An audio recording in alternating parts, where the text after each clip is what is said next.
For a while in the 1960s, there was only one guitarist in England who had earned the moniker of being a bona fide guitar deity.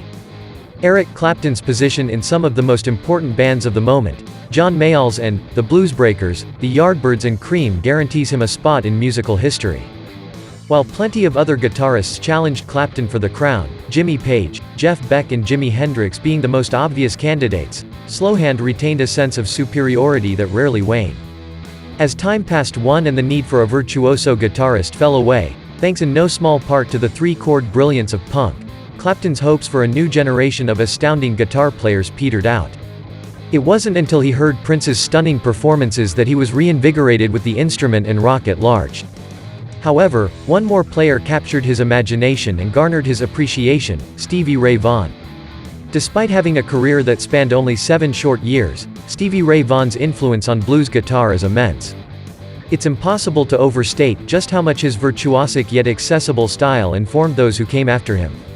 By 1990, the year of Vaughan's tragic death, the guitarist had already left an indelible mark on the world of blues, a genre that Clapton held dear to his heart.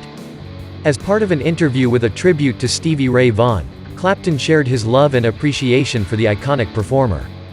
He recalled the first moments he heard the unique player's eclectic tone. "I was in my car, and I remember thinking, I have to find out before the day is over who that guitar player is.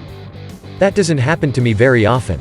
About 3 or 4 times in my life, I felt that way in a car listening to the radio where I've stopped the car, pulled over and listened and thought, I've got to find out before the end day. Not sooner or later, but I have to know now who that is." I remember being fascinated by the fact that he never ever seemed to be lost in any way. For Clapton, it wasn't necessarily the notes or scales he was playing but the attitude and feeling that emanated from his guitar. It wasn't ever that he took a breather or paused to think where he was going to go next. It just flowed out of him. Always seemed to flow out of him, and actually, even that doesn't come just with virtuosity, practice or any of those. It's not a question of doing it over and over again or anything like that. It's just that he seemed to be an open channel. He just flowed through him, he never ever seemed to kind of dry up. "Because when I play, I sometimes stop," confessed Clapton, acknowledging SRV's unique disposition for playing. "Every now and then, I just stop and think, what I'm going to do now. I don't want to repeat myself, so I get caught up somehow. You freeze, and most players do. I never saw him do that, he was a channel in some way." During the same interview, Clapton also shared one of the moments he witnessed the guitarist perform live. "I saw him play in London one time. So I sat about 6 rows back at the Hammersmith Odeon, and for about the first 10 minutes, I thought I wasn't going to be able to take it because it was so loud. I thought, I can't take this, and actually got used to it. Within 20 minutes after that, I was used to it, and it was right, it got me, become all right." The experience of watching Vaughan play was far beyond watching a singer or band go at it. For Clapton, it was a holistic experience, at the same time was kind of like that thing I had to surrender to it completely and in a way. When we were in Alpine Valley, I couldn't let myself do that.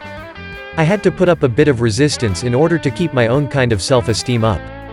Because I wouldn't be able to go on otherwise. I'm not joking.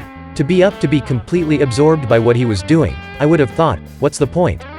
And I kind of done a runner, and I cleared off, run away. There aren't many guitarists who could give Eric Clapton a bout of jealousy, but it would seem that Stevie Ray Vaughan was just that damn good that he could even make Slowhand look for a quick exit.